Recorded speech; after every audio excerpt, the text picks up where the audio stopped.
नमस्कार. शासनच्या यूट्यूब चॅनलवर आपल्या सर्वांचं खूप खूप स्वागत आहे. तर आताच्या घडीची सर्वात मोठी बातमी म्हणजे सरकारी कर्मचाऱ्यांच्या वेतनात बंपर वाढ. त्या संदर्भात एपिसोडच्या माध्यमातून संपूर्ण अपडेट सविस्तरपणे पाहूया.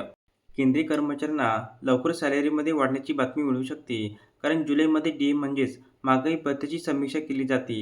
याच कारणामुळे पगार वाढ होण्याची शक्यता आहे. महागाईचा सामना करण्यासाठी केंद्र सरकारने आपले कर्मचारी आणि पेन्शनधारकाला महागाई भत्ता देते. हा कर्मचाऱ्यांना बेसिक सॅलरीच्या वर दिला जाणारा भत्ता असतो. याची समीक्षा दर 6 महिन्यात एकदा केली जाते. म्हणजेच वर्षात 2 वेळा कर्मचाऱ्यांची सॅलरी महागाई भत्त्याच्या माध्यमातून वाढवली जाऊ शकते. पेन्शनधारकांसाठी डी-आर.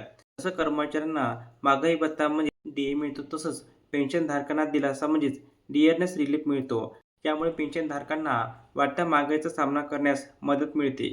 बदलतो पूर्ण पे स्ट्रक्चर. डी-एमुळे कर्मचाऱ्यांची फक्तच टेक होम सॅलरी वाढत नाही, ही पूर्ण पे स्ट्रक्चरला प्रभावित करते. कारण बेसिक सॅलरी व्यतिरिक्त महागाई भत्ता सॅलरी स्ट्रक्चरचा असा पार्ट असतो ज्याचा परिणाम पी-एफ आणि ग्रॅज्युटीच्या कॅल्क्युलेशनवर पडतो. वर्षात 2 वेळेस रिव्ह्यू. केंद्र सरकार दरवर्षी 2 वेळेस महागाई भत्ता आणि डी-आरची समीक्षा करते. हा रिव्ह्यू इंडिया कन्झ्युमर प्राइस इंडेक्सच्या आकड्याच्या आधारावर होतो.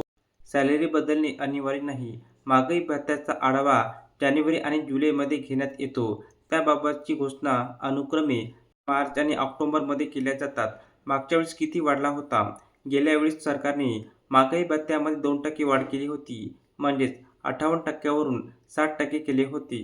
याचा फायदा 58 लाख कर्मचारी आणि 65 लाख पेन्शनधारकांना मिळाला होता.